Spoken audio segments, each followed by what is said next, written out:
8 p.m. on Discovery Health Channel.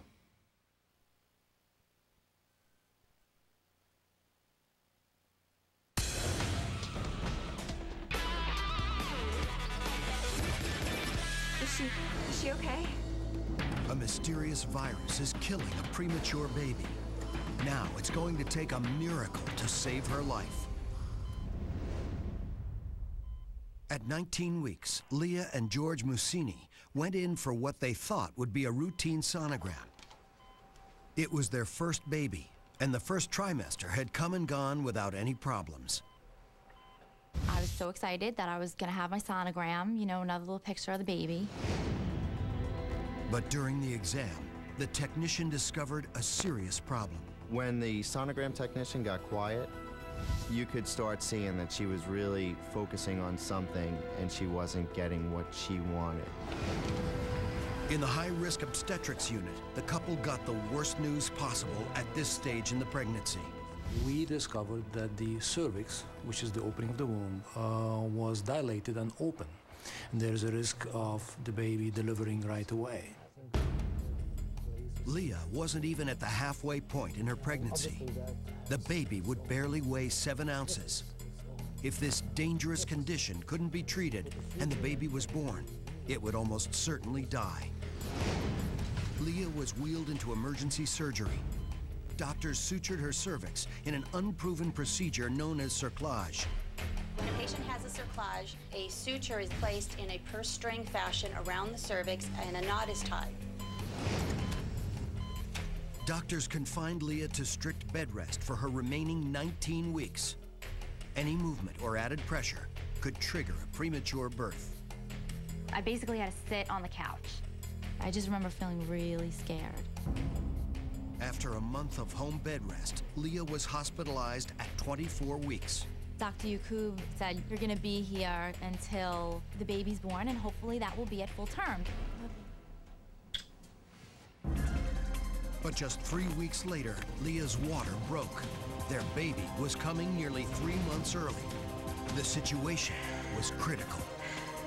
At 27 weeks, we have a high percentage of complications. There's a good chance that the baby may not be able to survive. Here comes the baby. Here comes the baby. Good, good, good, good.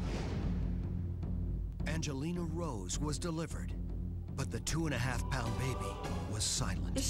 Is she okay? I remember waiting at least to hear a whimper or a cry. There was nothing. The medical staff began to work on the baby's severely underdeveloped lungs. And we heard like a little whimper, like the littlest little whimper. Angelina was rushed to the neonatal intensive care unit. Doctors were now worried about brain damage from the oxygen deprivation. A breathing tube was inserted into her tiny windpipe and hooked up to a respirator. Angelina required the respirator, but amazingly, she required it only for 1 day. Within a day, we were able to remove the breathing tube from her windpipe. 24 hours after her birth, Angelina was stabilized.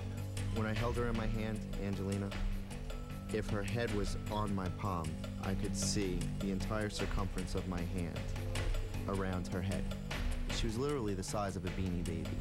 And her hands were so small that it actually fit inside my ring. But they kept telling me, she's okay, she's okay.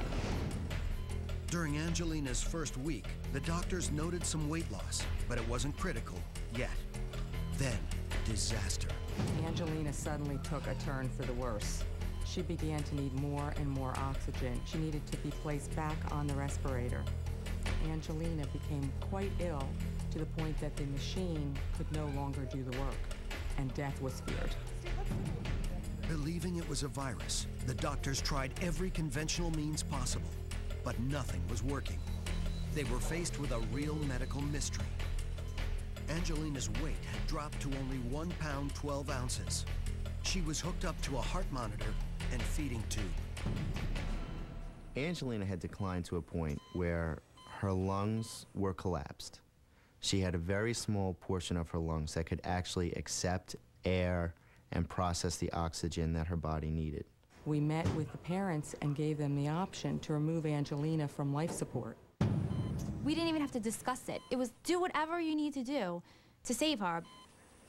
She was telling me, don't give up on me, Mom. Then there was a point where even life support became useless.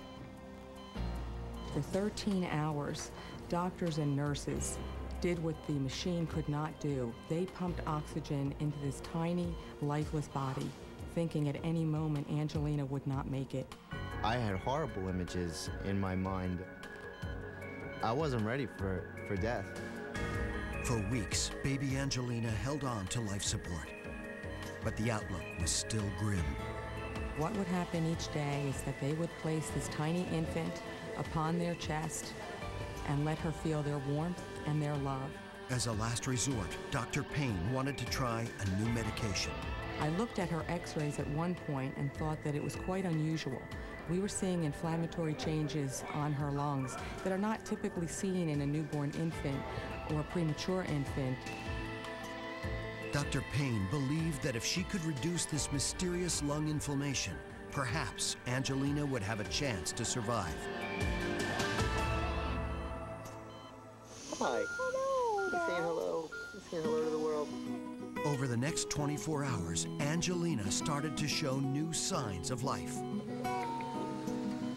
This was more than just a response to the new medication.